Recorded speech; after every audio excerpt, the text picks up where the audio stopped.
Alhamdulillahi Rabbil Alamin.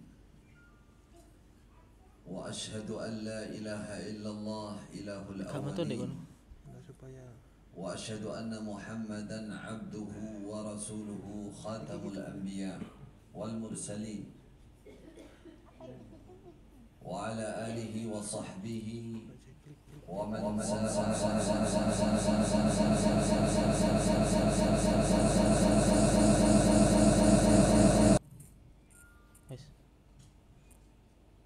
kebahagiaan yang kita rasakan insyaallah pagi ini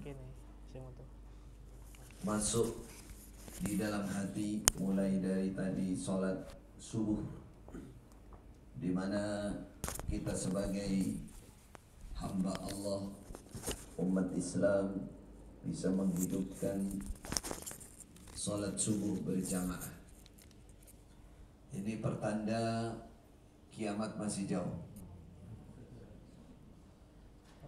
Kalau kiamat masih jauh, berarti kesempatan kita beribadah, menambah kebaikan masih panjang dan masih luas.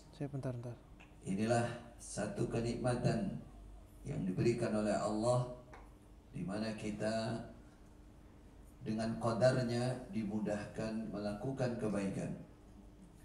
Tuba liman qaddartu ala yadihil khaira wa yassartuhu la.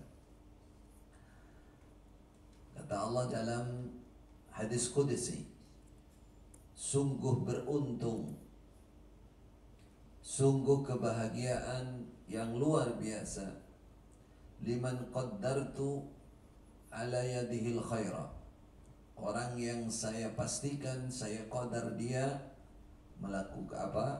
mendapatkan kebaikan, atas tangannya kebaikan. Wa yassartuhu lahu, dan aku mudahkan dia melakukan kebaikan itu.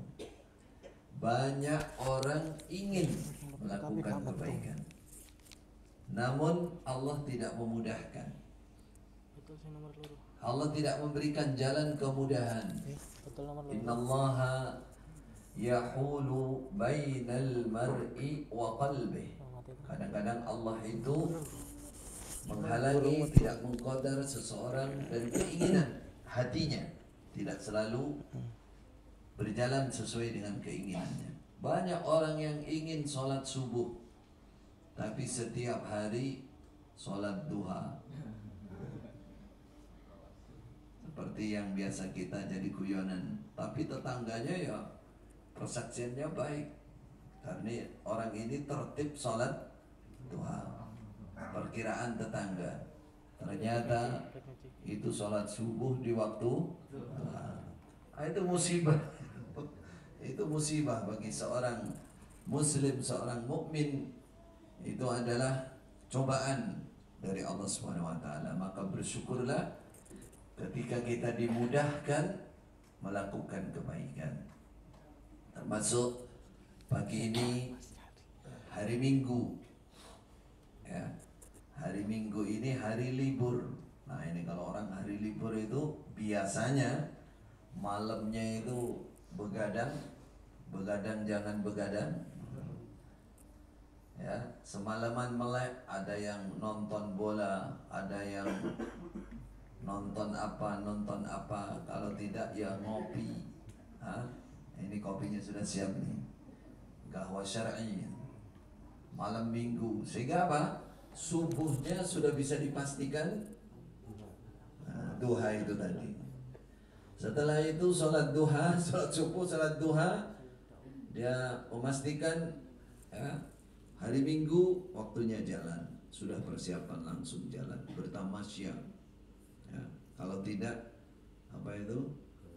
Goes. Ya, kemana-mana begitu. Alhamdulillah, ya, pertanda kebaikan untuk kita. Kita mulai hari kita dengan sholat subuh berjamaah. Kemudian ini kita lanjutkan sedikit, insya Allah tidak lama, memberikan motivasi di bulan Dzulhijjah ini khususnya.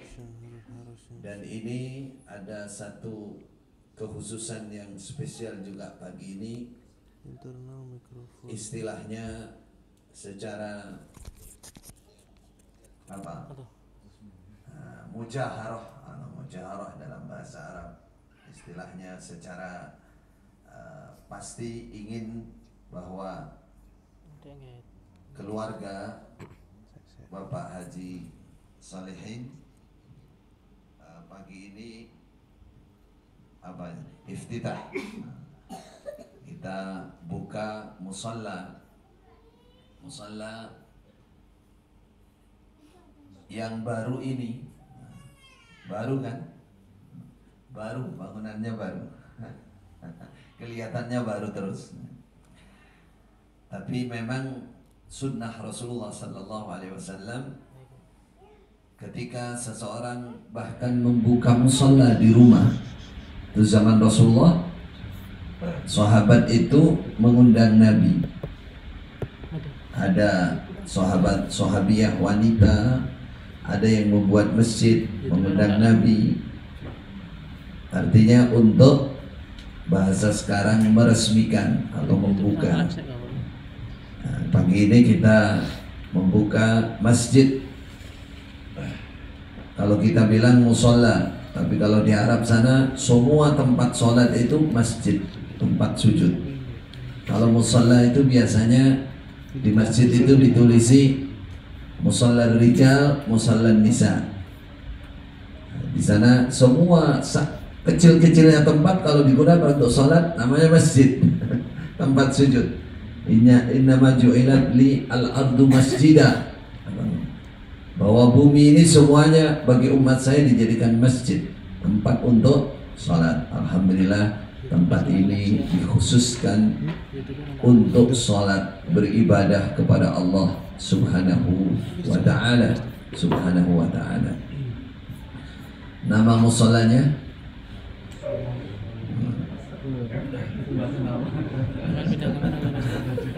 karena pemiliknya Pak Solihin dan Bu Solihin, jadi nama Solihin tidak kita tinggalkan.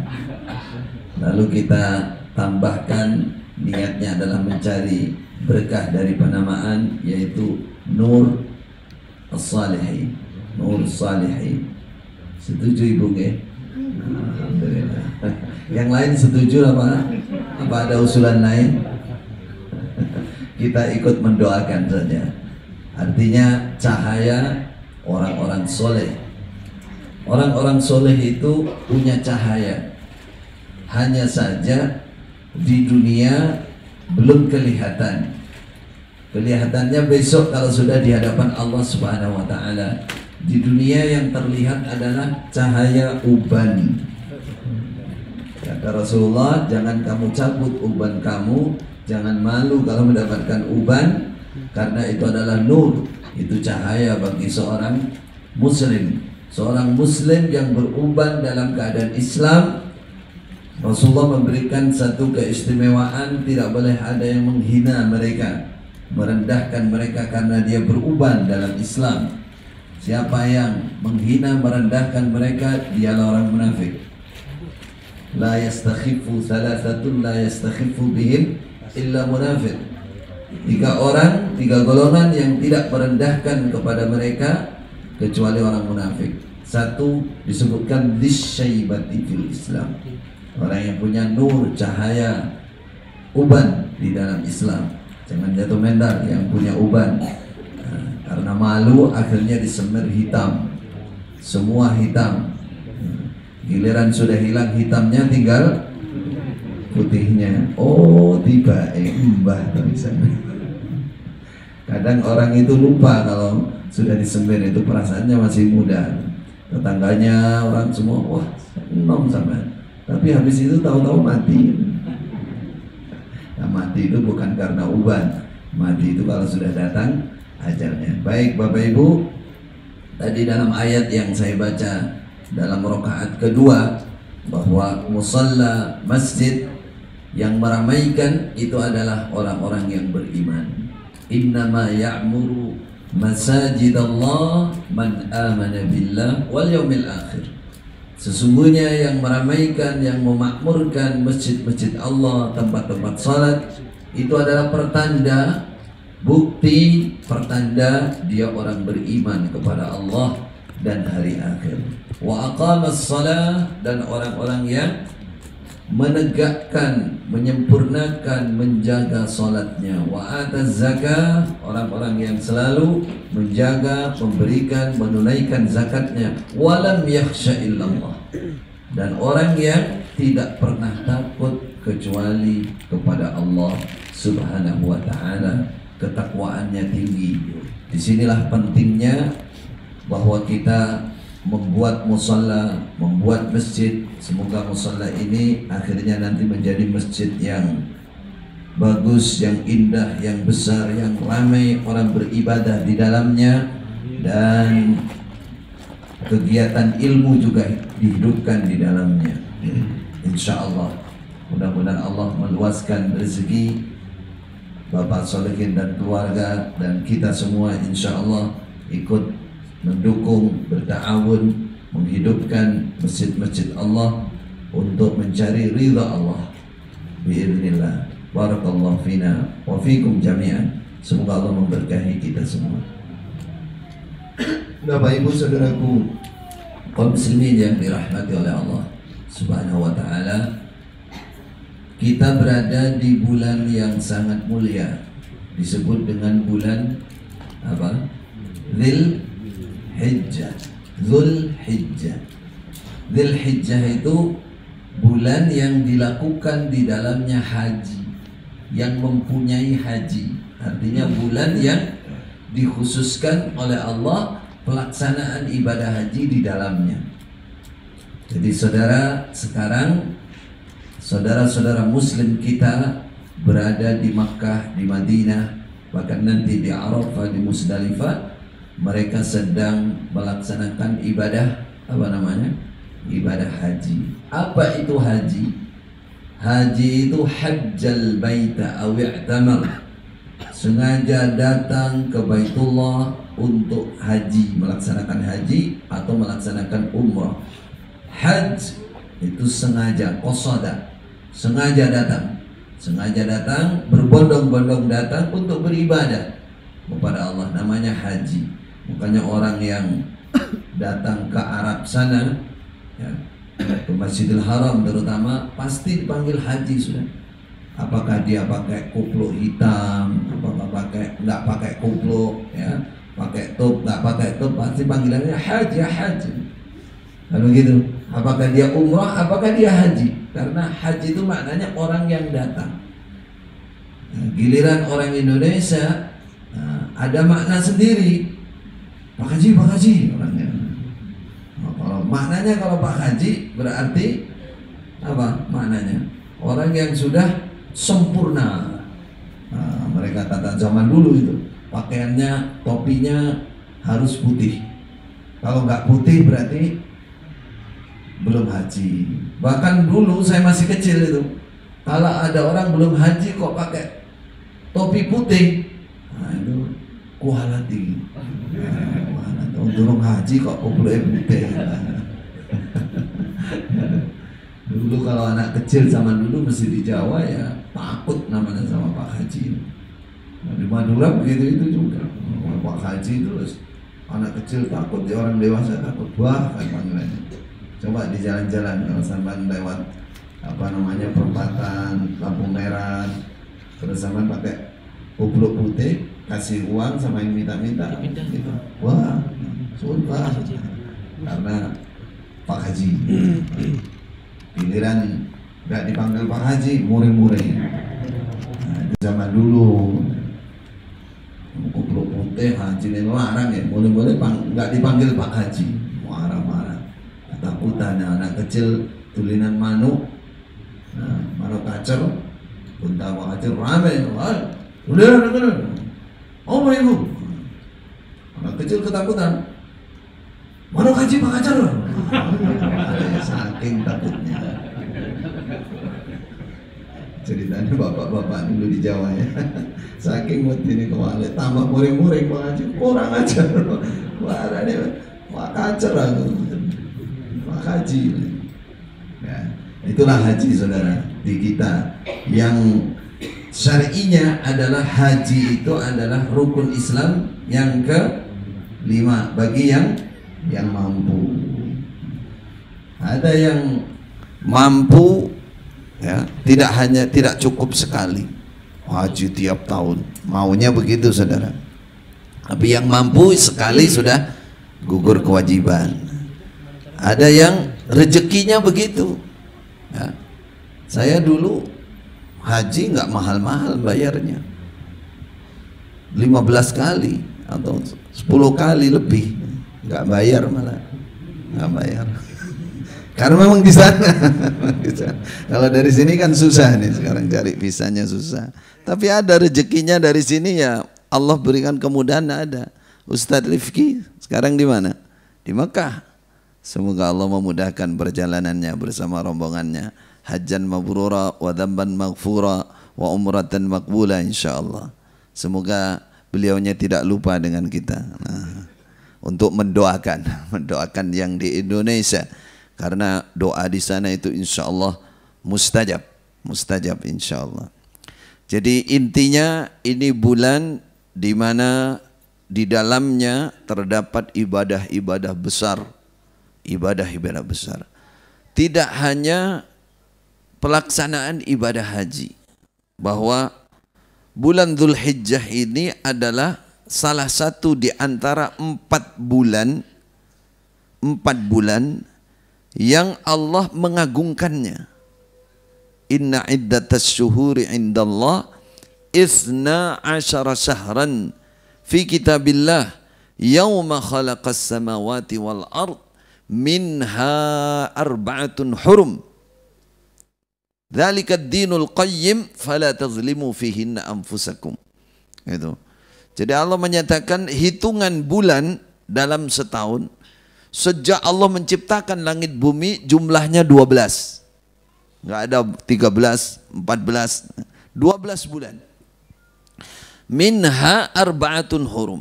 Sejak Allah menciptakan langit bumi, Allah sudah menjadikan 4 di antara 12 itu yang hurum. Hurum itu hurmah, terhormat.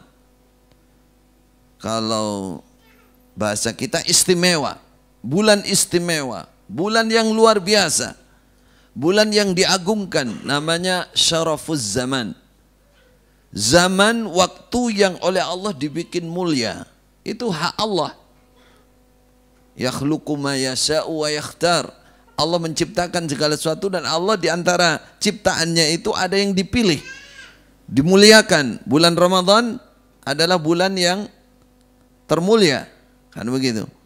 Di antara bulan-bulan yang ada, karena di situ ada syariat puasa, syariat bangun malam. Ya.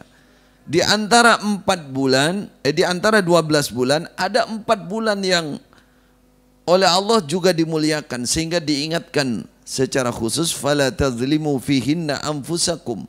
Janganlah kalian berbuat pelanggaran, menganiaya diri sendiri di 4 bulan tersebut. Ini sejak zaman jahiliyah berlaku. Mereka orang-orang Mekah, orang-orang Arab saat itu turunan Nabi Ibrahim. Mereka masih mewarisi agamanya Nabi Ibrahim. Di 4 bulan ini mereka sampai berhati-hati sekali jangan sampai terjadi peperangan. Mereka tidak mau berperang, mereka berislah, mereka beribadah di 4 bulan itu. Cuman belakangan mendekati Rasulullah SAW menjadi utusan, mereka merubah posisi 4 bulan itu, kadang-kadang ditunda oleh mereka. Bulan Dzulhijjah misalkan ditunda sampai bulan Safar, diganti. Kalau mereka ingin berperang, mereka katakan bulan Dzulhijjah sekarang jadi bulan yang halal, nanti gantinya di bulan Safar. Nah, itulah bid'ah yang dilakukan oleh mereka orang-orang jahiliyah. Jadi perbuatan bid'ah itu saudara sudah ada sejak zaman jahiliyah. Itulah yang membawa seseorang jauh dari agama, bahkan membawa seseorang kepada kesyirikan waliyadzubillah. Nah, 4 bulan itu disebutkan diantaranya adalah disebutkan Dzulqa'dah, Dzulhijjah, Muharram, Rajab.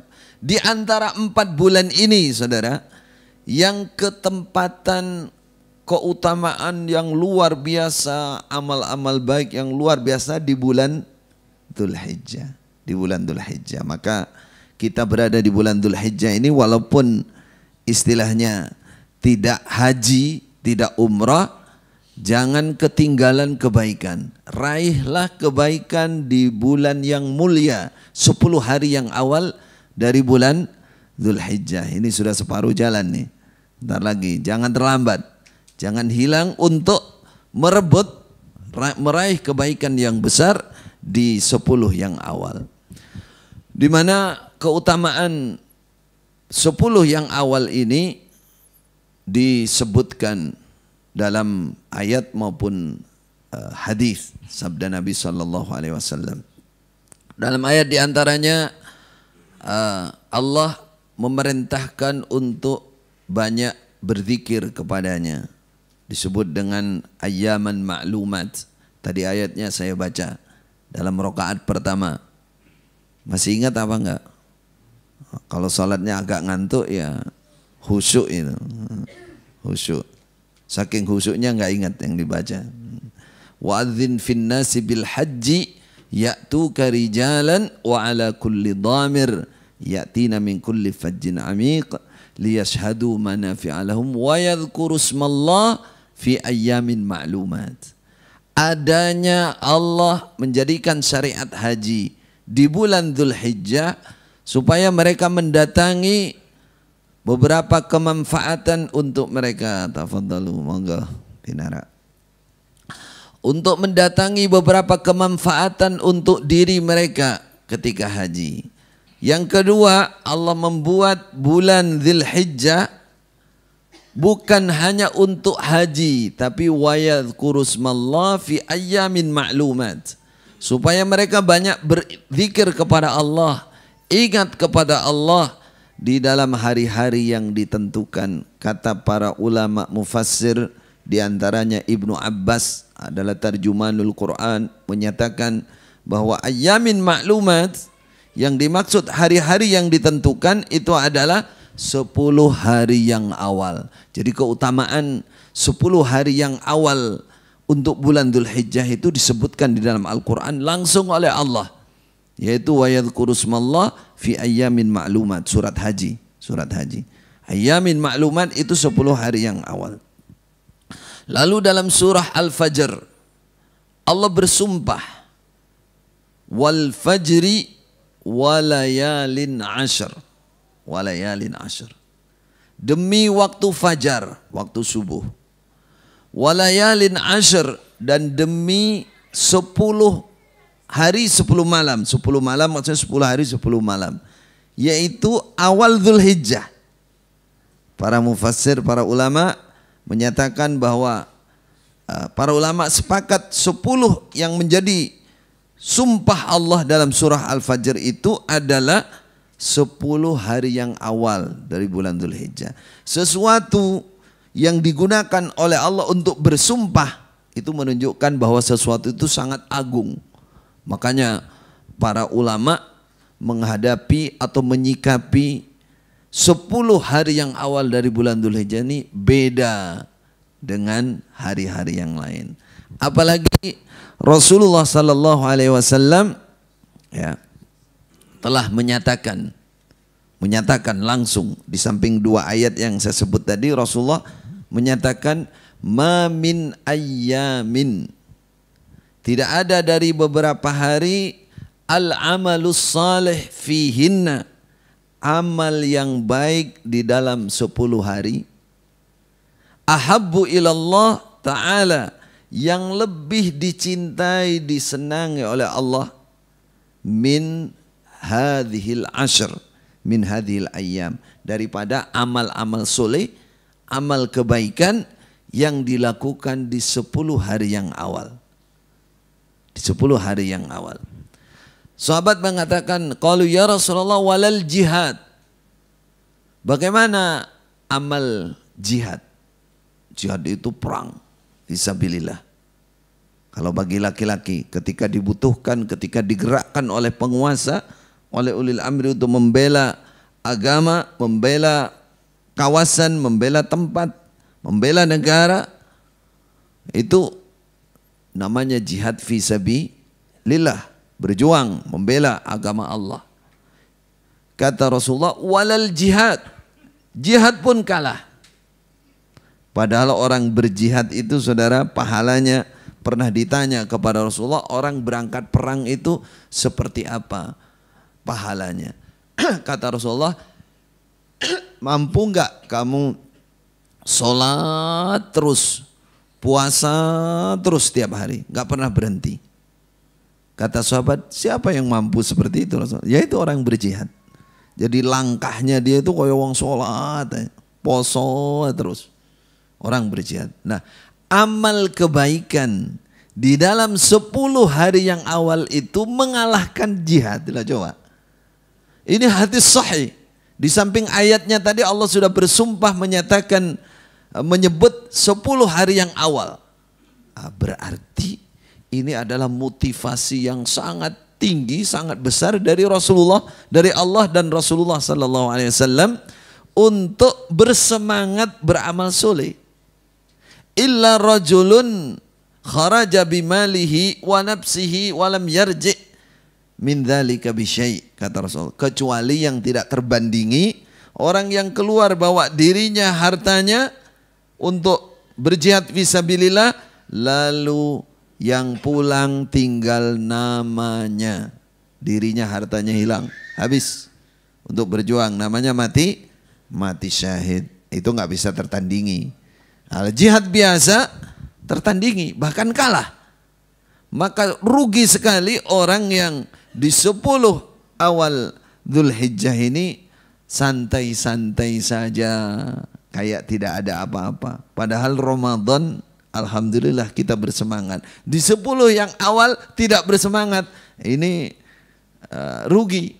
Ini kerugian. Kadang-kadang ini masalah ini belum kita tekankan, tidak kita dakwahkan ya. Banyak yang belum mendengar, padahal Rasulullah sangat jelas. La amalus soleh fihinna. Amal-amal yang baik di dalam 10 yang awal itu lebih dicintai oleh Allah dan bahkan mengalahkan jihad fisabilillah. Di mana hitungannya? Hitungannya adalah sesuai dengan jumlah harinya. 10 hari yang awal dari bulan Dzulhijjah itu mengalahkan 10 hari berjihad dalam sabilillah. Itu hitungan waktunya. Waktunya mengalahkan. Jadi kita dari pagi sampai malam sampai pagi lagi hayati bahwa kita sedang berjihad, bahkan mendapatkan pahala lebih top daripada jihad jika kita memperbanyak amal soleh, memperbanyak amal kebaikan di dalamnya. Dulu para ulama, sebagai contoh Sa'id bin Jubair. Sa'id bin Jubair ini adalah seorang ulama tabi'i yang meriwayatkan hadis tadi, bahwa amal soleh dalam 10 yang awal itu lebih dicintai oleh Allah, bahkan mengalahkan jihad. Ketika 10 hari yang akhir, dia itu Sa'id bin Jubair betul-betul ibadahnya luar biasa ya. Hatta yakadu yuqdaru alaihi, sampai kata orang-orang saat itu yang menyaksikan, tidak ada yang mampu atau bisa mempengaruhi dia untuk duduk-duduk santai-santai menjumpai dia. Padahal ulama besar, tidak ada. Ibadah terus. Sebagian riwayat dia menyatakan, ya ayyuhan nas, wahai manusia, la tudfi'u surujakum. Kata Sa'id bin Jubair, jangan kalian matikan lampu-lampu kalian itu. Artinya apa? Ibadah, baca Quran, zikir kepada Allah. Coba kita sebutkan nanti beberapa amal yang sepantasnya kita istimewakan di awal 10 Dzulhijjah ini. Ya. Keutamaan Dzulhijjah seperti yang saya sebutkan tadi banyak sekali. Di antaranya di dalamnya nanti ada hari Arafah, hari Idul Adha. Kemudian ada Idul Adha, hari Arafah itu berpuasa, kemudian Idul Adha menyembelih kurban, ya. Dan hari di mana hari sangat bersejarah, bulan Dzulhijjah ini. Hari bersejarah itu ketika Khalifah Umar berjumpa dengan seorang Yahudi. Yahudi ini mengatakan, wahai Khalifatul Rasul, wahai Amirul Mukminin, kami ini mendengarkan sebuah ayat, kata Yahudi, dari Al-Quran. Seandainya ayat itu diturunkan kepada kami, kata dia, maka kami jadikan hari itu hari raya, hari perayaan. Yahudi itu punya hari perayaan saat itu di zaman Nabi, tanggal 10 Muharram. Kalau bahasa kita Surah, ya, bulan Surah. Di mana hari itu adalah hari kemenangan Nabi Musa dan Bani Israel, dan hari tenggelamnya Fir'aun dan bala tentaranya di Bahrul Ahmar, Laut Merah. Sehingga mereka jadikan itu sebagai hari raya, hari peringatan. Kata Yahudi, Anda orang Islam, dia mengatakan kepada Umar, Khalifah Umar, sebenarnya ada sebuah ayat yang jika itu diturunkan kepada kami, maka pastilah kami jadikan itu hari besar, hari besar. Apa itu, kata Khalifah Umar? Yahudi bilang, al-yawma akmaltu lakum dinakum wa atmamtu alaikum ni'mati wa raditu lakumul islam madina. Masya Allah. Yahudi itu orang Arab loh. Banyak orang Arab, orang Yahudi. Kalau orang Arab itu paham bahasa Arab. Jelas nggak? Cili-cili wis ngerti cara Arab. Nggak usah ngumun. Dia mengatakan ayat itu adalah al-yauma akmaltu lakum dinakum. Hari ini aku menyempurnakan agama untuk kalian. Wa raditu lakumul islam madina. Saya ridha, saya setuju, saya puas, kata Allah, Islam sebagai agama kalian. Islam sebagai agama kalian. Kata Khalifah Umar, saya tahu itu hari apa turunnya dan di mana turunnya ayat itu. Kata Khalifah, itu turunnya adalah di Arafah. Pada saat Nabi di Arafah, pada saat Yaumul Hajjil Akbar, haji yang sangat agung, yaitu haji Nabi yang terakhir, yaitu tanggal 9 Dzulhijjah. Itu hari kemenangan. Yahudi menjuluki seperti itu. Kata Khalifah Umar, so aku tahu itu harinya. Kita ambil hikmah di sini bahwa bulan Dzulhijjah bukan bulan biasa, terutama 10 hari yang awal. Jangan disia-siakan. Manfaatkan untuk meningkatkan ibadah kepada Allah Subhanahu wa taala. Apa kira-kira yang kita prioritaskan? Para ulama mencatat ini di 10 hari yang awal ini. Karena Rasulullah sallallahu alaihi wasallam menyebutkan yang secara umum, yaitu al-amalus salih. Al-amalus salih fihinna, amal soleh. Maka para ulama mencatat yang pertama harus dijaga, ditertibkan adalah solat. Adalah solat. Solat wajib maupun solat sunnah. Solat wajib 5 waktu. Tertibkan, jangan sampai solat di luar waktu. Usahakan bisa solat berjamaah. Terutama laki-laki. Solat berjamaah, datang ke masjid, datang ke musalla. Apabila ada adzan harus mendatangi adzan. Kalau sampai solat di rumah, maka solatnya tidak diterima atau tidak sempurna, hanya menggugurkan kewajiban. Man sami'al munadi walam yamna'hu min itba'ihi udhrun qalu wa mal udhru qala khaufun wa maradun lam tuqbal salatu man shalla. Kata Rasulullah, siapa yang mendengar azan dia tidak ada uzur untuk mendatangi azan itu. Sahabat bertanya, apa uzurnya? Khaufun wa maradun, karena ada rasa takut kalau ke masjid ada harimau di tengah jalan. terkam harimau atau ada musuh. Ya. Apakah musola ini melewati sarang harimau? Tidak, akan terang. Ya. Musola saja ya seperti masjid di Mekah ini, masjid di Saudi Arabia seperti ini. Maka kalau bikin musola masjid ya kurang lebihnya seperti inilah. Biar yang sholat kerasan, kerasan lama nggak keluar, soalnya ber-AC, khusyuk gitu. Sampai duha. Dulu saya sebelum berangkat ke Mekah, sebelum mengerti Mekah saudara, ya di pikiran tuh mindset itu kalau masjid itu panas gitu. Panas, orang ya susah suruh kerasan di masjid. Apalagi karpetnya lama nggak dicuci, itu sudah baunya nggak enak, panasnya iya. Nah, sampai di Mekah, masya Allah, masjid-masjid itu ya bagus, kemudian ber-AC, wangi, ya wangi di mana-mana begitu. Ah, ini yang benar ini. Nah, padahal hadisnya sering kita baca bahwa masjid itu diwangikan.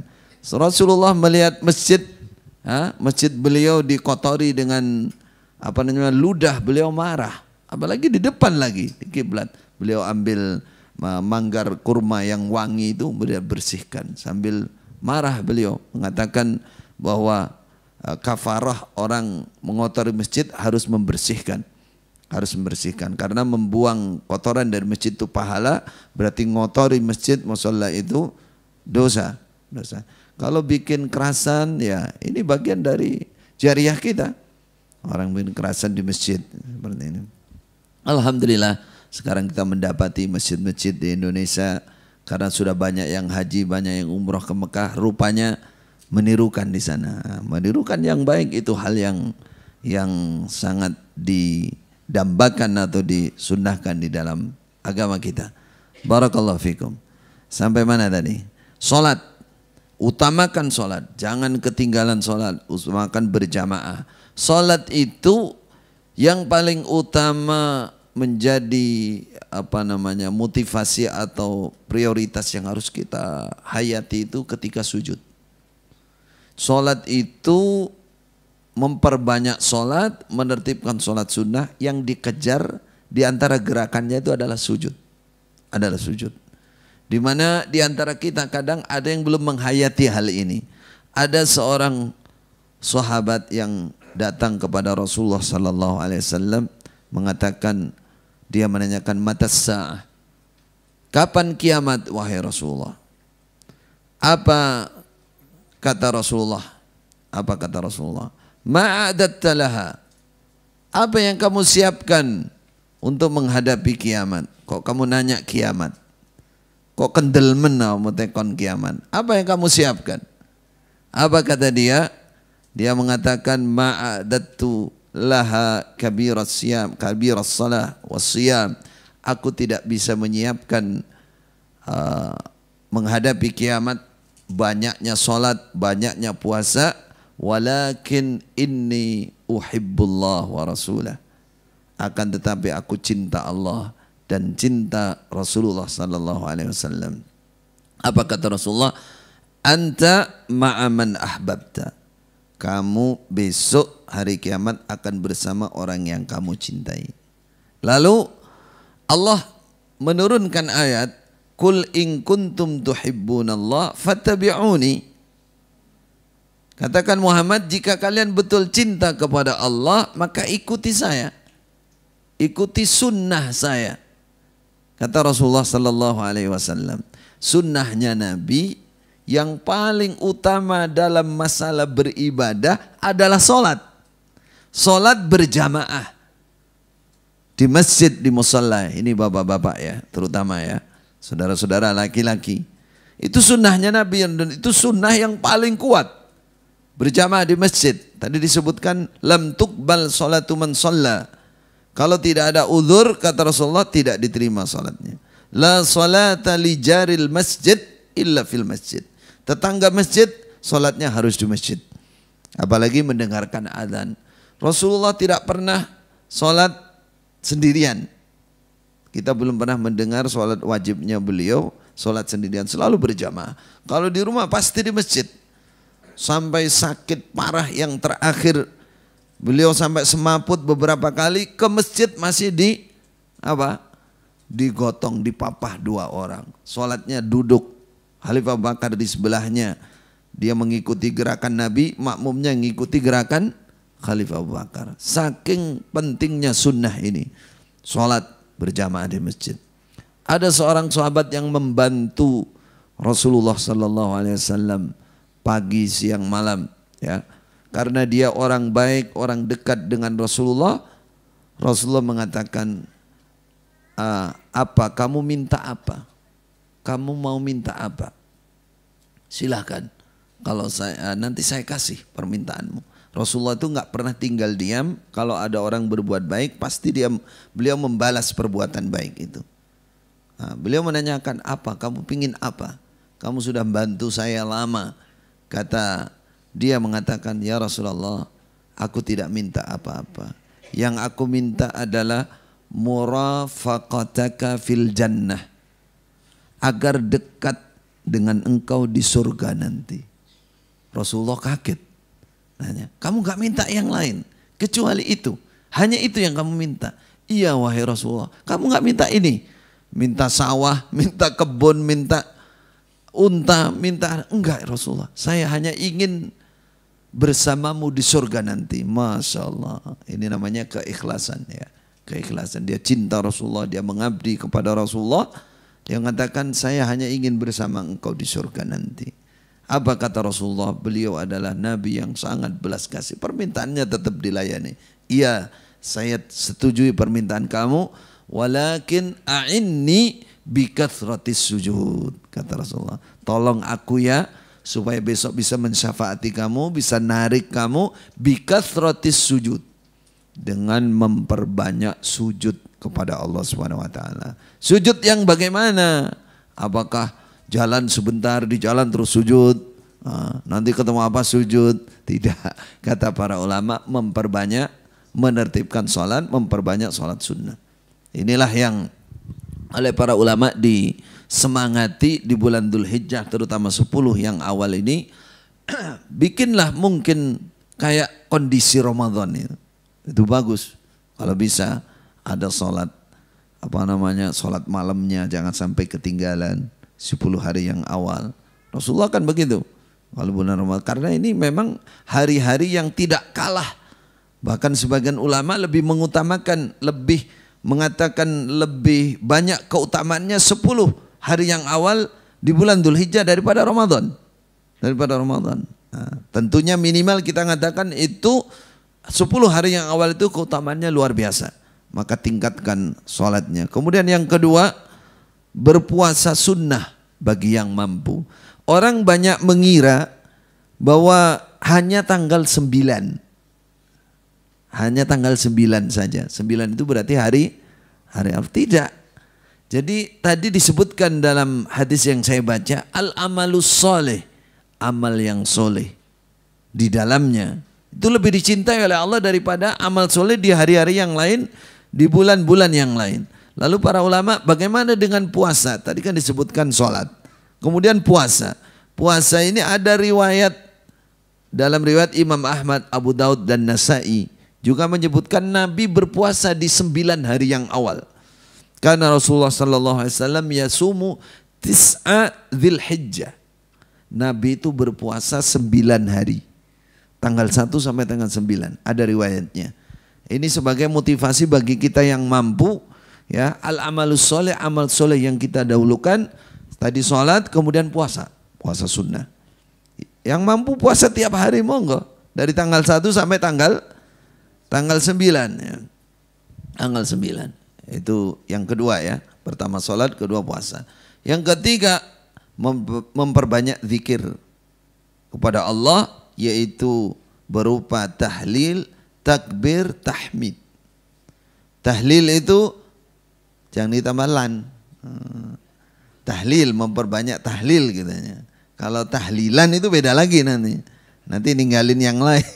Nanti nunggu malam Jumat toh. Nah, ini tahlil, memperbanyak tahlil. La ilaha illallah, la ilaha illallah.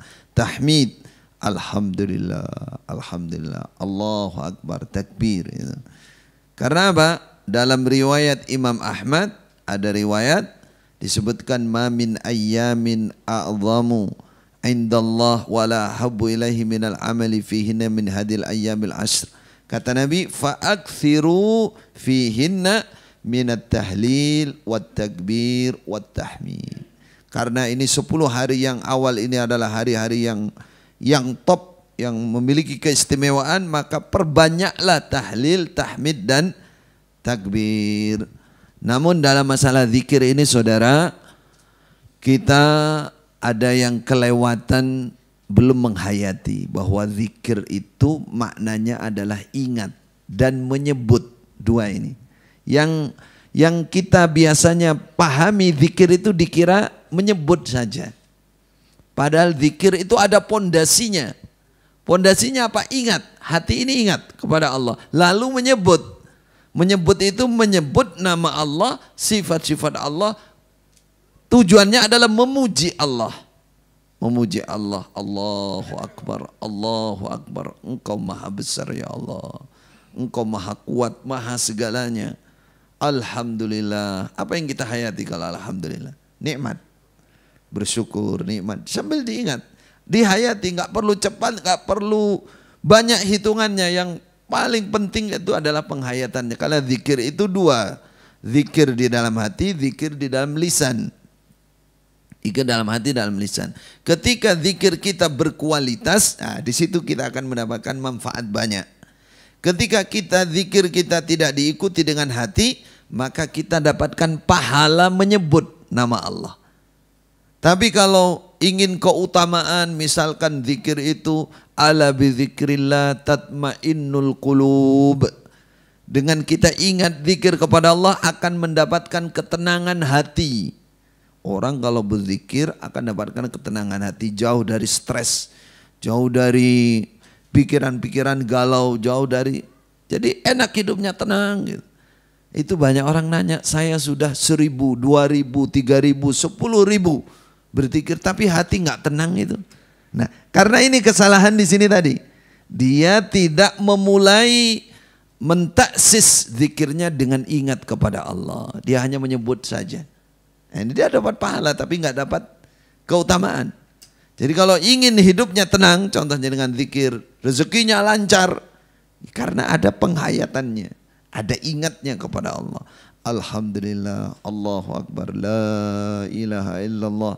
Kadang kita la ilaha illallah itu belum paham maknanya, padahal itu adalah kalimat tauhid. Pernyataan bahwa semua ibadah yang kita lakukan itu hanya untuk Allah. La ilaha illallah, tiada yang berhak disembah kecuali Allah. Penyembahan saya, ibadah saya hanya untukmu ya Allah. Sama dengan kita menghayati begini, ketika la ilaha illallah, ya Allah saya tadi sholat hanya untukmu ya Allah, hari ini saya puasa hanya untukmu ya Allah, saya sedekah hanya untukmu. Sama dengan mengatakan begitu.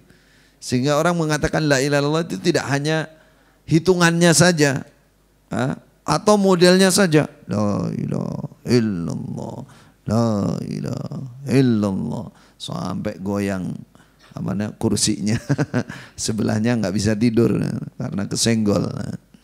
Bukan hanya gerakannya, yang paling penting adalah hatinya, isi hatinya itu. Jadi yang ketiga, memperbanyak zikir ya, khususnya takbir, tahmid dan tahlil. Yang keempat, bagi yang tidak haji dan tidak umrah, para ulama memotivasi usahakan setelah sholat subuh, usahakan duduk berzikir kepada Allah sampai duha. Kan Dzulhijjah itu kan bulan haji kan. Sedangkan kita haji tidak mungkin melakukannya karena jauh dan itu perlu biaya, perlu waktu, perlu visa dan lain-lain. Maka para ulama mengatakan kerjakan yang mendapatkan pahala haji. Apa diantaranya? Sholat subuh, setelah subuh duduk dalam urusan ilmu, dalam urusan berzikir kepada Allah, istighfar sampai duha, terus ditutup apa? Sholat syuruk. Kita bacakan sholat syuruk. Ya sholat duha itu sebenarnya. Sholat syuruk. Artinya Rasulullah sallallahu alaihi wasallam bersabda, "Man shalla al-fajr fi jamaah." Siapa yang salat subuh berjamaah, "Tsumma qa'ada yadhkurullah." Kemudian dia duduk zikir kepada Allah hatta tatlu asy-syams, sehingga matahari syuruk terbit di timur, kurang lebih waktu duha 1 tombak atau 2 tombak. "Tsumma shalla rak'atain." Kemudian dia tutup dengan salat 2 rakaat. "Kanat lahu ka ajri hajjatin wa umratin tammatin kata Nabi. Maka seperti itu akan mendapatkan pahala haji dan umrah tamatin sempurna. Masya Allah. Inilah haji yang tidak perlu biaya, ya. Pulang ke rumah ditanya sama anaknya, "Dari mana Pak?" "Habis haji, baru haji aku." "Haji di mana Pak?" "Baru umroh aku." "Umroh di mana?" "Duduk setelah subuh sampai duha." Insya Allah nggak perlu biaya banyak kan? Nah, biayanya paling perjuangannya jangan sampai ngantuk gitu aja. Jangan sampai ngantuk. Nah, kalau ngantuk ya duduk, tahu-tahu sudah duha jam 9. Apalagi ruangannya kayak gini ya. Dasarnya duduk, tahu-tahu geblak. Kalau nggak ada yang jaga ya. Jadi kata para ulama, di 10 yang awal ini usahakan, 10 hari itu usahakan. Wah, ini sudah kelewat ya. Ya sudah, mulai besok. Mulai besok haji, umroh tanpa biaya, tanpa mengeluarkan uang banyak ya. Kemudian zikir yang terbaik di kondisi Dzulhijjah ini, zikir yang terbaik tadi kan disebutkan tahmid, tahlil, takbir. Ada lagi khususnya di tanggal 9. Tidak hanya untuk orang yang haji. Orang kadang merasa ini untuk orang yang di Arafah. Tidak. Rasulullah sallallahu alaihi wasallam bersabda, "Khairud du'a yaumi Arafah." Sebaik-baiknya doa itu adalah doa di hari Arafah. "Wa khairu ma qultu ana wan nabiyyun." Yang paling baik diucapkan oleh aku dan para nabi zaman dulu, "La ilaha illallah wahdahu la syarikalah, lahul mulku wa lahul hamdu wa huwa ala kulli syai'in qadir." Hafalkan kita. Coba diulangi. La ilaha illallah wahdahu la syarikalah, tambahi lahul mulku wa lahul hamdu wa huwa ala kulli syai'in qadir. Itu zikir yang paling bagus untuk dibaca, terutama nanti tanggal 9. Tanggal 9 Dzulhijjah itu 1 hari sebelum hari raya. Mau pilih hari Rabu apa hari Kamis? Kata yang pingin segera makan sate, "Kak, Rabu aja." Ya, Saudi hari Rabu katanya. Ya, semua harus dihargai karena 2 keputusan itu sandarannya kepada ijtihad atau dalil yang memberikan kelonggaran, apakah itu hisab, apakah itu ru'yat ya, apakah ru'yat. Jadi saudara, itulah zikir yang biasa kita ucapkan ya, sambil jalan, sambil lari bahkan ya. Lari boleh kan berzikir? Lari pagi di Gumul sambil zikir boleh? Boleh. Lari pagi dimanapun sambil jalan. La ilaha illallah wahdahu la syarikalah, lahul mulku wa lahul hamdu wa huwa ala kulli syai'in qadir. Perbanyak. Kemudian nanti ya, jangan lupa usahakan betul. Apalagi dari awal tanggal 1 sampai tanggal 8 belum puasa sama sekali. Maka jangan lupa hari Arafah. Tanggal 9 berpuasa. Kalau yang pilih hari Rabu berarti Selasa. Yang pilih hari Kamis berarti hari Rabu. Usahakan. Eman-eman kalau sampai ketinggalan. Ya, tiap hari sudah makan pagi, siang, malam. Masa sehari saja enggak? Sehari setahun. Kalau umur 50 tahun bisa 50 kali ya. Setahun hanya sehari aja. Ibaratnya untuk puasa ini. Karena apa? Karena siyamu yaumi Arafah, kata Rasulullah, "Ahtasibu 'ala Allah ayyukaffira as-sanata allati qablahu was-sanata allati ba'dahu." Masya Allah. Bahwa puasa Arafah itu bukan orang di Arafah, kalau orang di Arafah justru tidak boleh puasa. Orang wukuf itu nggak boleh puasa.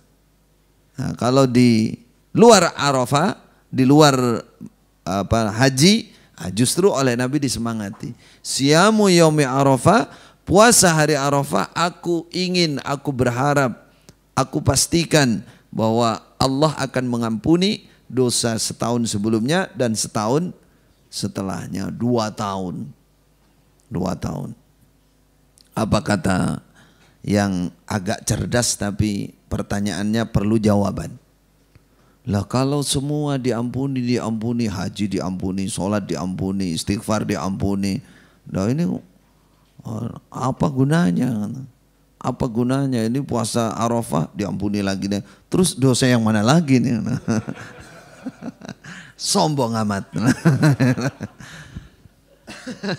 Subhanallah. Para ulama mengatakan pengampunan Allah itu jangan kamu kira itu hanya dihapus dosamu saja, tidak. Pengampunan Allah itu adalah derajat atau kemuliaan atau keridhaan rahmat Allah yang lebih kepada kamu. Yang lebih kepada kamu. Ya, makanya ada orang kalau mendapat bantuan dimaafkan oleh presiden, apa namanya? Istilahnya? Remisi, garasi. Nah, itu kan orang istimewa kan? Kan begitu, nggak semua orang dapat. Padahal itu baru presiden. Ya. Orang di penjara artinya orang yang mendapatkan keistimewaan karena dia mendapatkan perhatian. Bagaimana orang diampuni oleh Allah? Itu. Jadi pengampunan itu bukan hanya dihapus dosanya, tapi itu kemuliaan. Semakin orang diampuni oleh Allah, semakin dia tinggi derajatnya. Sudah pasti. Rasulullah sallallahu alaihi wasallam, bukankah beliau diampuni dosa yang awal dan yang akhir? Begitu kan?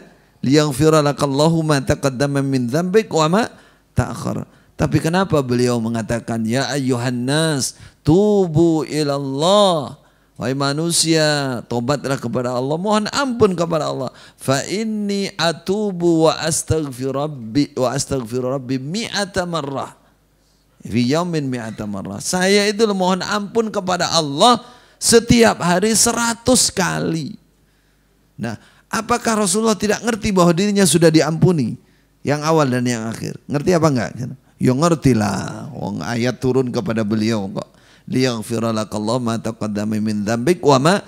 Kenapa beliau istighfar? Mohon ampun kepada Allah. Karena itu yang dikejar adalah keridhaan, rahmat, kemuliaan, keagungan, derajat yang akan diberikan oleh Allah sesuai dengan nilai pengampunan Allah. Maka puasa Arafah ini juga sebagai penjamin puasa yang menghapus dosa setahun sebelumnya dan setelahnya. Bahkan di hari Arafah itu tanggal 9 itu Allah paling banyaknya hari Allah membebaskan umatnya, membebaskan hambanya dari neraka adalah hari Arafah. Tanggal 9 itu. Maka jangan ketinggalan, walaupun gak haji, banyaklah mohon ampun ya, sambil puasa, sambil istighfar yang sangat banyak. Ulama juga memasukkan di 10 hari yang awal ini perbanyak berbuat baik kepada orang tua. Karena ini amal yang sangat tinggi. Perbanyak berbuat baik kepada orang tua dan silaturahim. Berbuat baik kepada orang tua banyak hal yang bisa kita kerjakan ya. Kalau saat ini kalau jauh kirimkan makanan, minuman, kirimkan salam ya, di telepon, di WA, kirimkan bantuan kepada orang tua. Jangan lupa orang tua, karena birrul walidain itu adalah amal yang ditempatkan di bawahnya sholat. Rasulullah sallallahu alaihi wasallam pernah ditanya, ayyul amal ahabbu ilallah? Mana amal yang paling dicintai oleh Allah? Beliau mengatakan as-salah ala waqtiha. Salat yang tepat pada waktunya. Ini amal hubungan Allah vertikal ya, hubungan manusia dengan Allah. Itu salat yang paling dicintai. Lalu Rasul dan thumma ayyun, kemudian mana lagi? Kata Rasulullah, birrul walidain. Di antara kamu bermuamalah dengan manusia, yang paling utama, yang paling atas adalah birrul walidain. berbuat baik kepada dua orang tua. Para ulama mengatakan khususnya di bulan ini, karena bulan ini adalah amal soleh paling dicintai oleh Allah, berarti birrul walidain yang paling dicintai oleh Allah juga terletak di 10 yang awal ini. Silaturahim, menyambung family, ya, menyambung family. Sekarang tidak susah sambung family, tinggal pencet WA, telepon, kabar gembira, habis itu tanya nomor rekening. Nomor rekening nggak perlu susah, karena lewat HP juga bisa. Nah, itu silaturahim yang paling ditunggu-tunggu itu lah. Oleh saudara, kalau cuman kabaret tok itu ya, cerita aku baru tuku mobil, aku baru tuku tanah, baru tuku omah, baru tuku sate ya. Saudaranya cerita aja dapatnya. Cari dulur ya, entutmu gitu. Mau cerita entut aja, mau cerita sate. Sunduknya enggak apa? Sunduknya saja enggak nyampe kan. Jadi saudara, silaturahim ya di 10 yang awal ini juga disemangati oleh para ulama karena itu merupakan amal soleh yang tinggi. Kemudian nanti pada hari raya tanggal 10 apa? Hari raya tanggal berapa? 10 Dzulhijjah. Jangan lupa ibadah korban. Ibadah korban usahakan ya. Usahakan. Bagaimana kalau saya pinjem untuk ibadah korban? Kalau ono sing dijaga no gak apa-apa. Oh, saya punya ini yang mau saya jual tapi belum laku, saya tak pinjem dulu. Boleh. Bahkan ibadah korban ini sangat dimotivasi oleh Rasulullah. Kata Rasulullah, "Man kana lahu sa'atun wa lam yudhi fala yaqrabanna masjidana." Kata Nabi. Siapa yang punya keluasan rezeki dan dia tidak sengaja tidak mau menyembelih korban, jangan mendekat ke tempat sholat saya, kata Nabi. Jangan bergabung ke sini. Jangan bergabung ke Baitul Salihin, Nur Salihin. Kalau sekarang perlu tulis itu kan, baru ditulis kan Ustadz Abdul Qudus kan, bawahnya tulis siapa yang tidak berkorban jangan ke sini. Yang punya keluasan. Jadi Rasulullah saat itu mengusir, wong sengaja nggak menyembelih korban kok datang sholat, pergi pulang. Ini berarti Rasulullah sangat memotivasi. Karena apa? Karena berkorban itu merupakan lambang akidah pertama. Akidah. Yang kedua, ibadah yang sangat luar biasa pahalanya. Karena apa? Karena orang jahiliyah dulu berkorban itu mencari kedekatan kepada patung.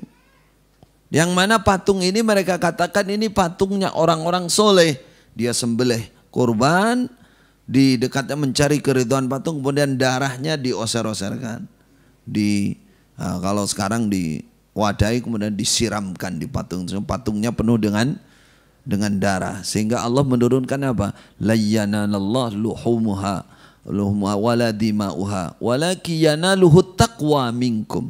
Kurban itu yang diterima oleh Allah bukan darahnya, bukan dagingnya. Darah kamu tuangkan di patung, daging kamu bawa pulang, kamu goreng enak men. Yang diterima oleh Allah adalah ketakwaanmu, tauhidmu itulah. Ketika menyembelih bismillah, Allahu Akbar, hadza anni, ini dariku ya Allah, aku ingin dekat kepadamu ya Allah, wa an ahli, keluargaku, wa an jamaati, di jamaahku. Kalau Rasulullah pernah wa an man lam yudhi min ummati, umat saya yang tidak mampu berkorban, ini ya Allah korbannya, saya niati untuk mereka semua. Itu. Jadi itu tauhid, akidah, untuk mendekat kepada Allah. Lalu dagingnya disedekahkan. Itu namanya berkorban dan berkorban. Nah, banyak sekarang berkorban tapi tidak mau berkorban. Berkorban ya dikasihkan orang, bagikan orang miskin. Masa ada orang hari raya korban malah sengaja beli freezer baru? Gimana ini ceritanya kok? Hari raya korban kau beli freezer baru, dia telepon bakul sapi, siap no ya, sapi yang paling gede, ojo lali. Nah, telepon tukang jagal, ojo lali, mau beleh kok, terongkos sih. Nah, dagingnya ojo kayak nong sopo-sopo, gue neng omah kabeh, wis tak siap ke. Freezer iki, anyar iki berkorban, tapi tidak mau berkorban. korban. Nah itu ya, padahal intinya juga besarnya pahala berkorban itu berkorban, memang dikasihkan orang miskin. Nah, kata Rasulullah ketika awal-awal Islam banyak orang desa datang ke Madinah, orang Madinah dilarang nyimpan, harus kamu kasihkan semua karena banyak orang yang membutuhkan, orang miskin. Setelah mereka jarang datang, orang miskin tidak ada, Rasulullah membebaskan, silahkan kamu simpan, kamu makan, kamu kasihkan, silahkan karena sudah. Tapi selama masih banyak orang yang memerlukan, maka diutamakan kasihkan orang miskin. Jangan nyiapkan freezer ya, ibu-ibu belakang, terutama ibu-ibu yang belakang itu. Bapaknya sih ngongkon. Pelaksananya ibu-ibu. Lah ini namanya berkorban tapi nggak mau berkorban.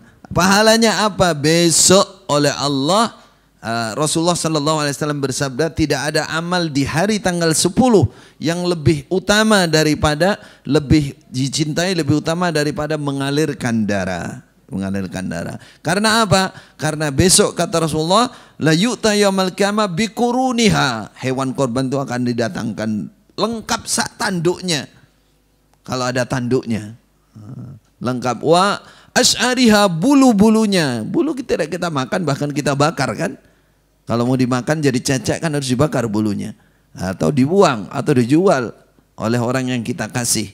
Yang kita kasih. Kalau kita sendiri yang berkorban nggak boleh jual apapun.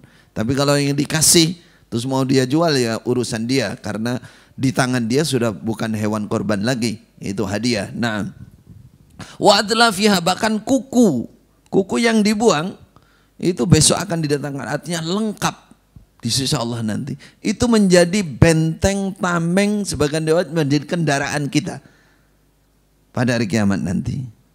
Nah, maka jangan sia-siakan ini menjadi tameng dari neraka, menjadi kendaraan kita besok hari kiamat, lengkap datangnya. Bahkan saking utamanya ibadah korban ini, kata Rasulullah, sebelum darah nyampe di tanah ketika kamu sembelih hewan korbanmu, itu sudah sampai di sisi Allah. Saking cepatnya Allah menerima ibadah korban. Tapi ini adalah simbol dari tauhid, dari akidah, itu yang paling penting. Jadi kalau kita yang mampu nyembelih sendiri, sembelih sendiri korban itu. Katakan khusyuk nyembelihnya, bismillah, Allahu Akbar, hadza anni wa an ahli. Sembelih persembahan kepada. Kalau tidak mampu ya sembelih orang lain. Wakilkan kalau nggak mampu. Rasulullah juga pernah mewakilkan kepada Khalifah Ali ya, Khalifah Ali. Di samping beliau nyembelih sendiri, lainnya diwakilkan kepada Khalifah Ali. Wakilkan boleh. Kalau sampean pegang pisau sudah ngeredek daripada membeleh awake dhewe. Nah, serahkan orang lain. Ada yang nggak begitu, nggak mentolak, ada kan? Ada yang mentalak nih, merem, kayak mas sampai pedot sak, gulune bisa putus itu, saking tajamnya. Nah, itu berarti nggak bakat itu, wakilkan aja. Sampai Rasulullah pernah berpesan kepada ibu Fatimah, kepada putrinya Fatimah. Beliau mengatakan, kumi, berdirilah kamu ila udhiyatik, pada hewan korban kamu. Kamu lah korban tondo, deloken kono, lihat sana, kamu dekat sana. Fashhadiha, kamu saksikan, kamu lihat. Di waktu disembelih itu kalau bisa kamu lihat. Fa innahu yughfaru laki 'inda awali qatratin min damiha kullu dhammin amiltihi. Kata Nabi, setiap tetesan darah itu adalah hapusan dosa kamu. Itu perlambang kamu dihapus dosamu. Wa quli, lalu katakan, inna salati wa nusuki wa mahyaya wa mamati lillahi rabbil alamin. Ya Allah, salat saya, ibadah korban saya ini, ya, wa nusuki wa bahkan hidup saya, mati saya untukmu ya Allah. Ini tauhid, ini akidah. Jadi saksikan hewan korbannya, lalu nyatakan kepada Allah, ya Allah, saya berkorban ini, saya mohon ridha Engkau ya Allah, mohon pengampunan Engkau ya Allah. Sunnah ini jangan ditinggalkan, saudara. Kadang kita yang saya katakan tadi hanya telepon tok ongkang-ongkang kaki di rumah. Itu ibadah kok diwakilkan semua itu, Bang. Kalau mampu ya sendiri. Bahkan Rasulullah membagi kambing sendiri. Kadang-kadang membagi daging kepada orang itu kita. Jadi supaya kita ada penghayatan, saya melakukan ini ikhlas karena Allah. Saya ingin membantu orang-orang miskin supaya ikut senang di hari raya seperti ini, karena mereka kebagian daging. Jadi orang-orang yang oleh Allah diberi kelebihan harta boleh berkorban lebih dari 1 ekor kambing, bahkan berpuluh-puluh kambing. Caranya bagaimana? Dikasihkan kepada orang-orang miskin. Seperti Rasulullah punya kadang dagingnya, kadang berupa kambing, dikasih-kasihkan. Bukan orang miskin disuruh sumbangan, disembelih sama orang kaya. Nah, karena apa? Orang kayanya penguasa. Penguasa punya ijtihad, punya kewenangan. Sopo gue rek? Yang pernah punya imam, imam di Islam jamaah seperti itu.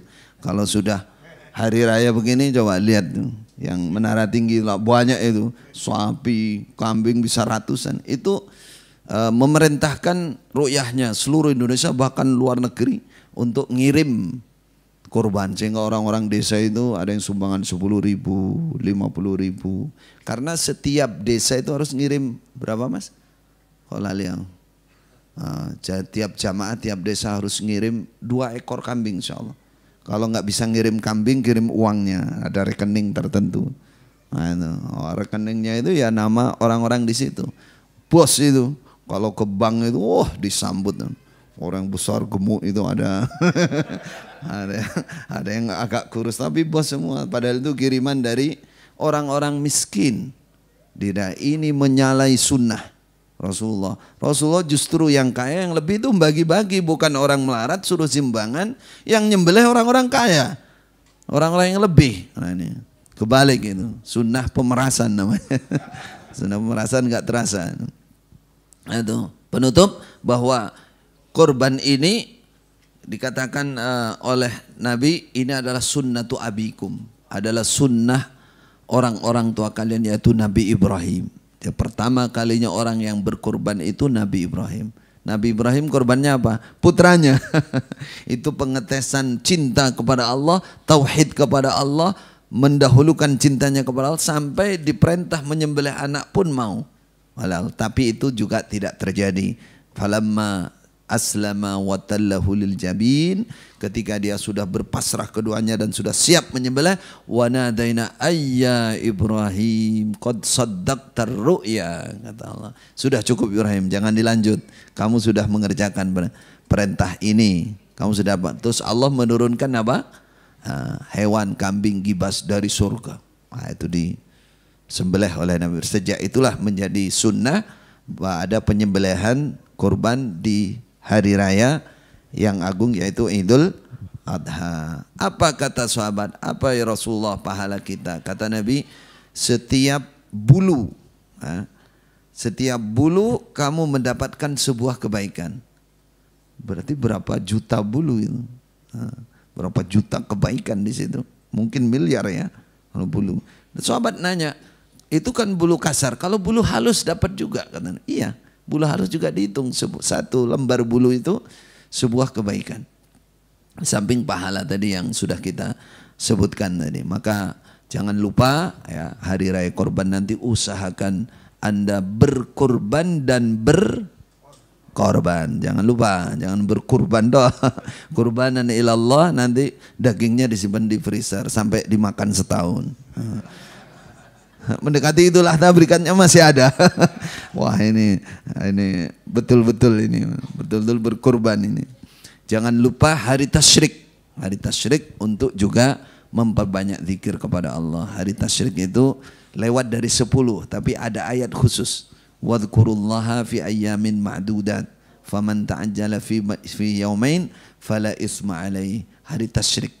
Takbiran itu sampai tanggal 13. Sampai hari tasyrik takbiran itu. Kalau kita kan takbiran kan ganyengnya itu kan malam hari raya sama pas hari raya sebelum sholat. Padahal sunnah Nabi enggak. Dari tanggal 9 pagi. Dari kalau perjalanan haji dari Mina. Dari Mina pagi. 9 pagi berarti tanggal 9 itu sudah takbiran. Sampai tanggal 10, 9, 10, 11, 12, 13 sore. 5 hari. Para sahabat begitu, Ibnu Umar, Abu Hurairah, setelah sholat wajib, setelah sholat sunnah, di pasar-pasar, di jalan-jalan, takbiran. Jadi seandainya mobil-mobil itu keliling ya, tapi jangan dicampuri musik-musik lah, maksudnya kayak dangdutan. Itu sunnah lah itu. Sunnah. Kalau memang dia memang di mana-mana takbiran mengagungkan Allah di hari-hari itu mulai tanggal 9 sampai hari tasyrik. Hari tasyrik itu hidupkan, biasakan ya, jangan lupa karena itu merupakan sunnah yang juga dikuatkan. Semoga Allah memudahkan kita semua untuk meningkatkan ibadah di 10 yang awal ini. Fa jazakumullah khaira atas kesungguhan Bapak Ibu ya. Salat subuh di sini jarang orang bisa sholat subuh berjamaah kemudian mau duduk 1 jam ya. Kita tutup dengan pertanyaan 1-2 pertanyaan jika ada pertanyaan. Monggo silakan. Terkait 10 yang awal ataupun hal-hal lain. Jika ada, kalau tidak ada alhamdulillah. Monggo silakan.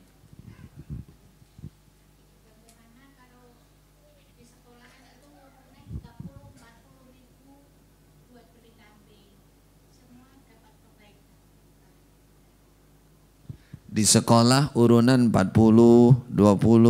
Nah kok kayak jokam ini. Nggak kenal jokam ini. Urunan namanya ya. Urunan atau patungan kurban boleh apa tidak. Sunnah Rasulullah bagi yang mampu, standar mampu itu dia mampu membeli kambing. Kalau tidak mampu membeli seekor kambing berarti dia tidak mampu berkorban. Tidak ada kewajiban berkorban. Kalau dia punya 1 ekor kambing, boleh dia niati untuk keluarga, bahkan untuk orang sak kampung boleh, tapi bukan kambing patungan. Jadi dia sendiri. Seperti Rasulullah, dia punya kambing, beliau punya kambing 2, yang 1 untuk dirinya dan keluarganya, yang 1 untuk umatnya.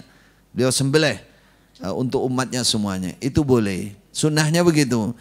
Kalau yang boleh urunan itu sapi atau unta untuk 7 orang atau 7 keluarga, karena kepala keluarga itu mewakili keluarga bisa, karena dia niati untuk keluarganya 7.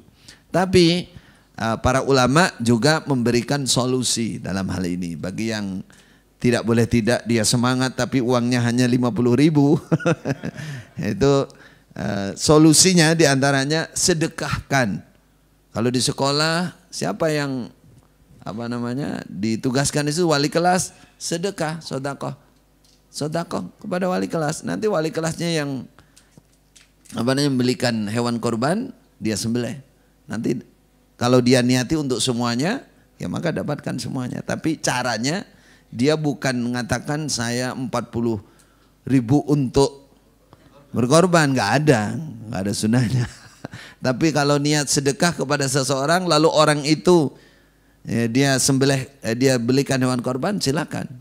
Itu tidak ada larangan. Mudah-mudahan itu masih menjadi solusi yang bagi yang nemen-nemeni ingin mempersungguh. Tapi kalau dibalik, perintahkan kepada anak buahnya, ayo sumbangan. Nek kan duwe saiki utang, tak sili dhisik. Nah, ini menyalahi sunnah ini. Jadi intinya Ibu, tidak ada korban patungan kambing, nggak ada sunnahnya. Jadi orang yang tidak mampu membeli kambing, dia harus dikorban. Dia mendapatkan daging korban, bukan dikorban. Ada yang nanya biasanya satu rumah. Terus satu rumah, kalau zaman Nabi kan katakan berkorban 1 ekor kambing cukup dari seorang kepala keluarga dan ahli baiti. Ada orang anaknya di situ satu rumah, menantunya di situ, ya, bapaknya nggak mampu.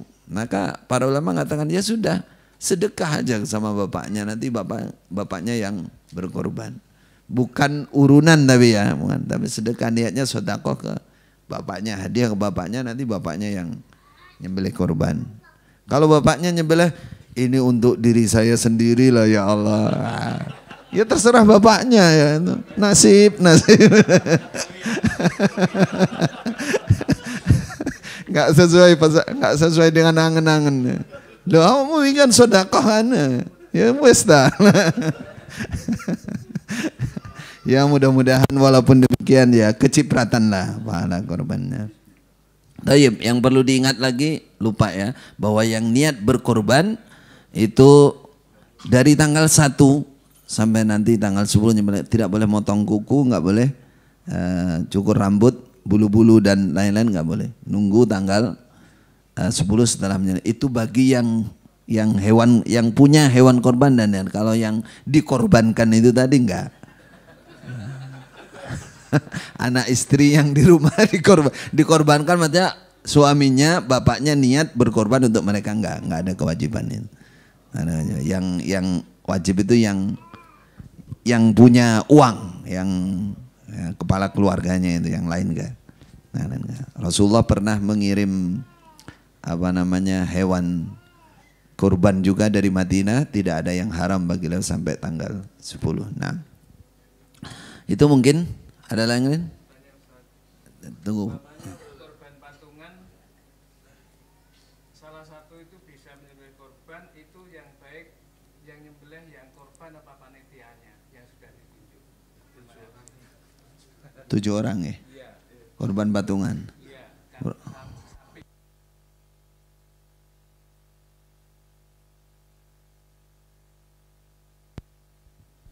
Salah satu mungkin ya, bukan 7 pegang. Siap menyembelih apa?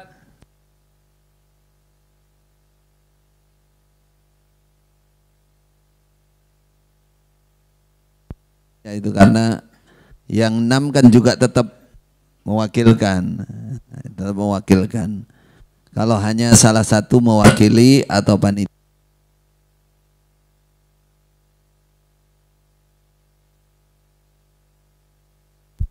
Yang satu, mic satunya. Sama saja. Sama wakilkan. Kan yang mewakili nanti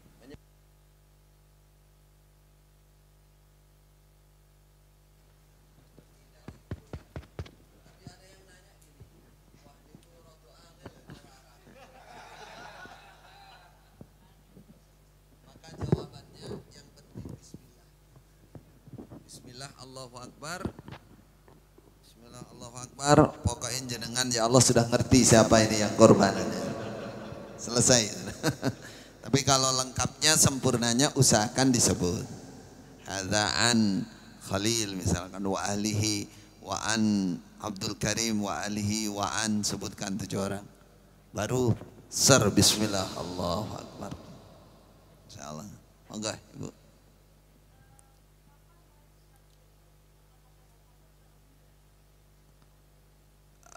Kalau zikir tadi, zikir itu mulai tanggal 1. Mulai zikir tadi tahmid, tahlil, takbir, atau la ilaha illallah wahdahu la syarikalah lahul mulku wa lahul hamdu wa huwa ala kulli yuhyi wa yumiitu wa huwa ala kulli syai'in qadir, itu dari tanggal 1. Tapi kalau takbiran, nah ini kalau bahasa kita, saya lupa tadi enggak tambah ran. Nah, takbiran itu mulai tanggal 9 pagi. Untuk itu sudah jadi sunnah Nabi. Takbiran itu Allahu Akbar, Allahu Akbar, Allahu Akbar, la ilaha illallah, Allahu Akbar, Allahu Akbar walillahil hamd.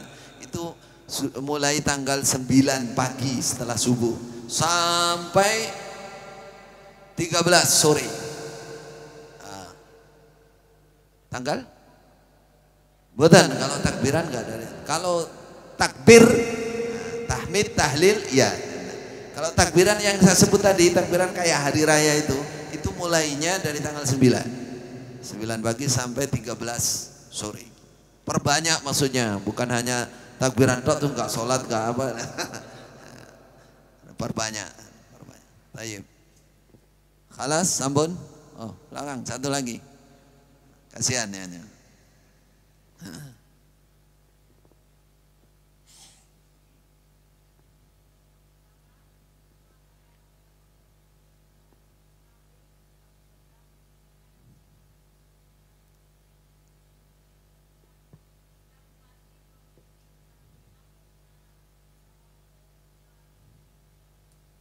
Baik.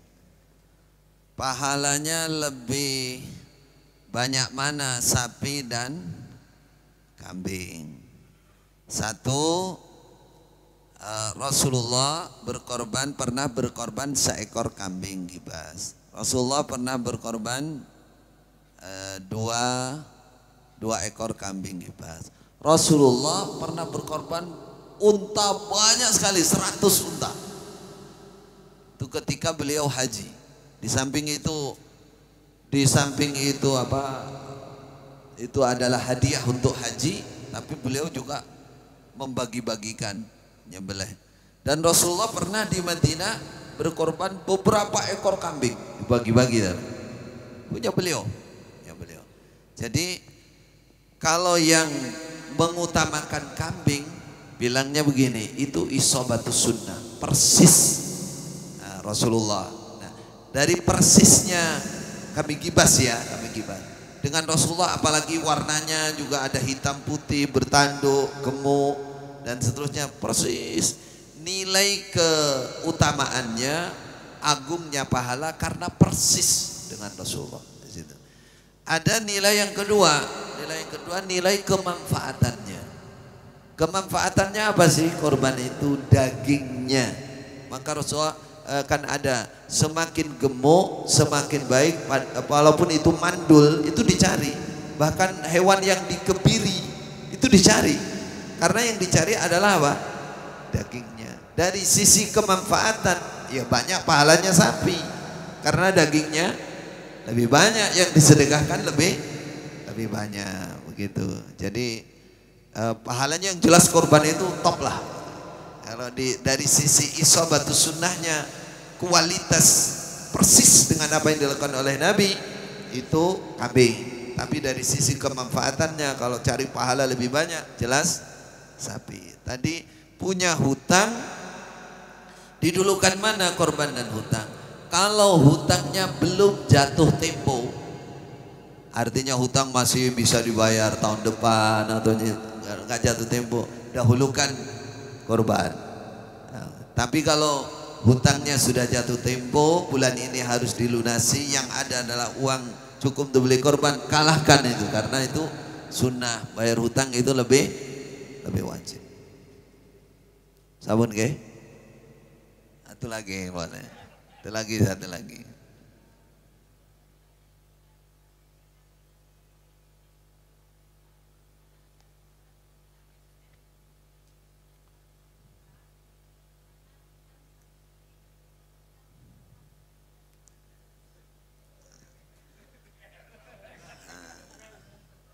Jadi yang mengikuti hisab ya, ilmu hisab itu juga kuat dasar dalilnya.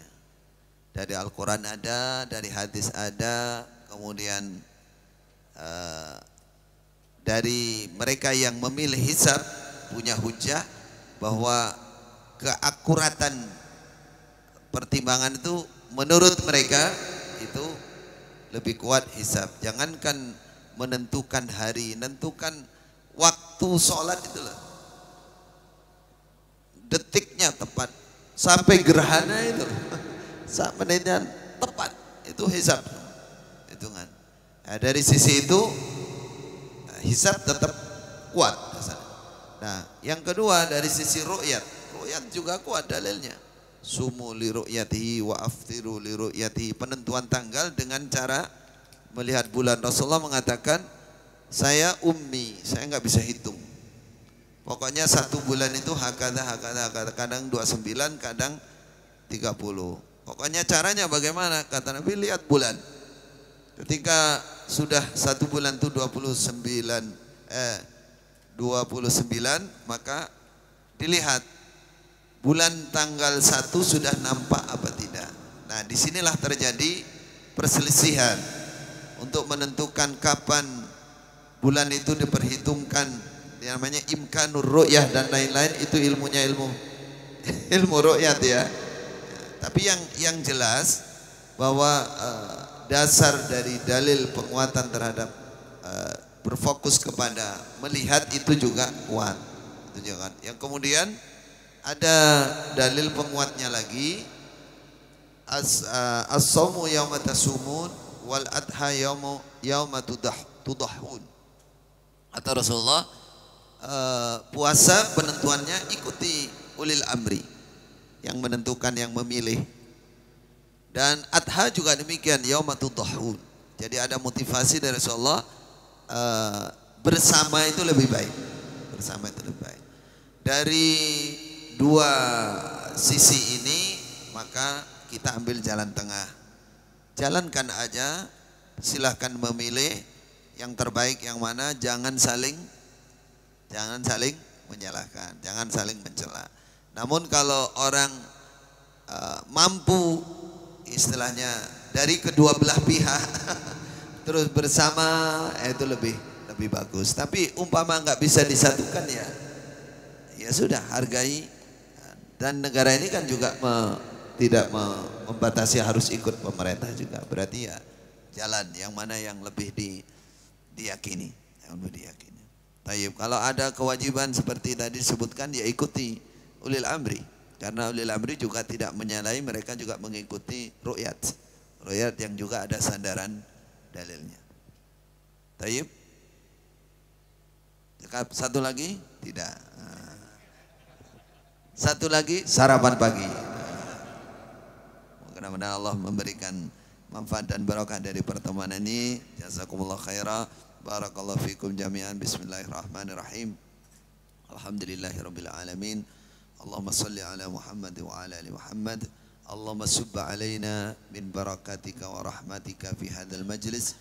Ya arhamar rahimin. Allahumma a'inna ala dzikrik wa syukrik wa husni ibadatik. ربنا آتنا في الدنيا حسنة وفي الآخرة حسنة وقنا عذاب النار وصلى الله على نبينا محمد وعلى آله وصحبه أجمعين. هذا والله أعلم. السلام عليكم ورحمة الله وبركاته.